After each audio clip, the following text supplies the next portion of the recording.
What it do, ladies and gentlemen? Welcome back to another video. So I'm going to be checking out Inform Overload's new video titled People Are Exposing Ellen DeGeneres on Social Media. Right now, we all need a little kindness. You know, like Ellen DeGeneres always talks about. She's also notoriously one of the meanest people alive.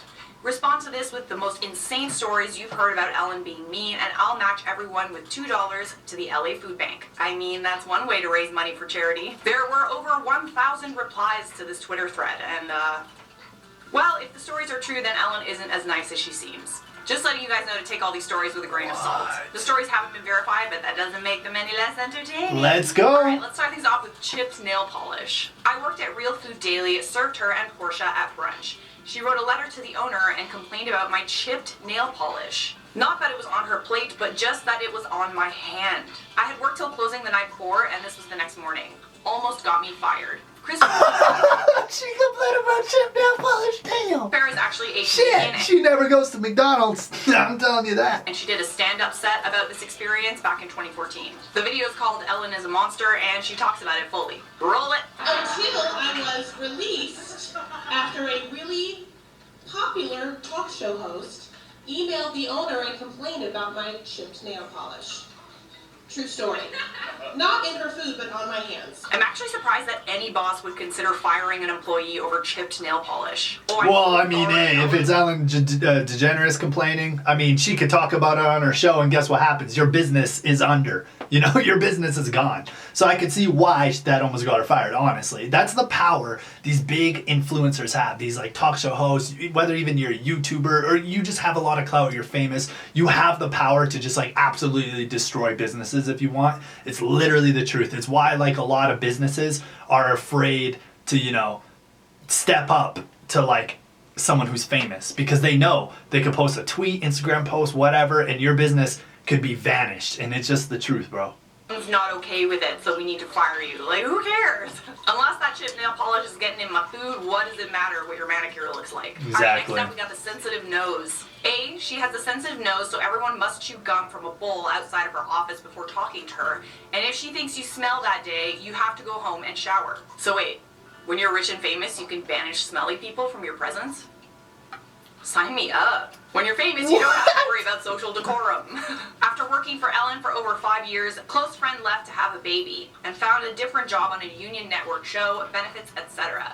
Ellen begged her to return, then fired her after 1 week. No reason given, and my friend struggled for a long time with a new baby and no benefits, etc. Yeah, that one's mean. That is just wrong. That is just wrong. A little bit mean. Holy. Alright, next, peasants. Seems that Ellen doesn't really like to talk to the little people. And what I mean by little people is the crew, people working behind the scenes, or maybe she just doesn't like very many people at all. Here's a tweet. Oh boy, I have a few. A friend of mine told me about a custodian she knew who was fired because he was slightly autistic and forgot he wasn't allowed to look at or speak to her, and he loved greeting everyone. Another friend of mine was a PA on her show, and when Russell Brand came into the employee break area to chat with the crew and hang out, Ellen came in and got mad at him, saying he didn't have to interact with these people. That's why guests have their own area backstage. And lastly, another friend of mine worked on Arrested Development Season 4, and they said they were having to find workarounds for any scenes with Portia in them because Ellen wouldn't let her go to work most days. But wait, there's more. Next, my sister worked for The Ellen Show for 2 years. This is from her. I saw Ellen in the hallways every day and would say hello, and she never once said hello back. She wouldn't smile. She wouldn't even acknowledge me at all for 2 seasons. Next, we got What the hell, bro? Are you kidding? What is wrong with her? extreme vegan. Obviously, I'm not saying that these are 100% true or anything, but I'm just saying, wow. So Ellen is a vegan and an animal lover, and pretty much everybody knows that by now. There's really nothing wrong with being a vegan or an animal lover. But Ellen is about as extreme of a vegan as vegans come. Oh, she doesn't no. want to be anywhere around me, and she doesn't want anyone else to be around me. Oh, at God. all. That I'd be means if fired you're within on her 30 set minutes. Or a set even nearby. She'll come by and demand that you don't eat meat products. Allegedly. Here's a tweet. Was working on a show at WB that was next to her stage. Was our showrunner's 50th birthday. Caterer grilling steaks outside for special fancy lunch.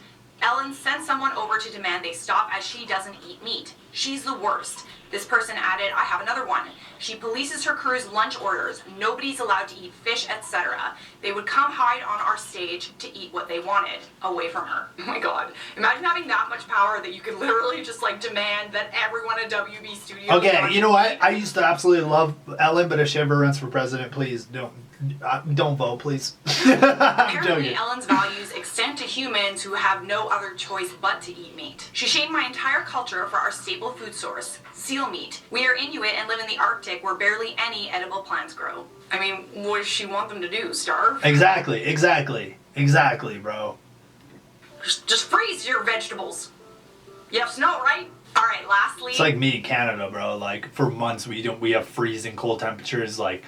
You need meat, but of course we don't, because you know we have grocery stores and stuff. Like if you're vegan, you can be vegan all year round, but when you live like the Inuit lifestyle, you really can't, especially if you're in the Arctic or Canada.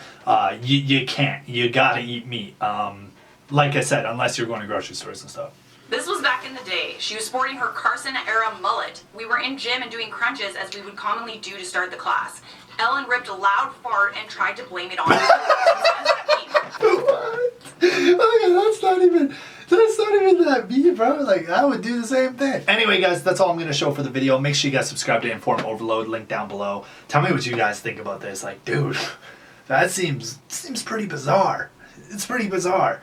Like I said, I don't know if these are true or what. It's just what some people posted, statements. If they are true, wow. It's definitely not someone I'd want to work for. 100% not. But yeah, tell me what you guys think. Peace.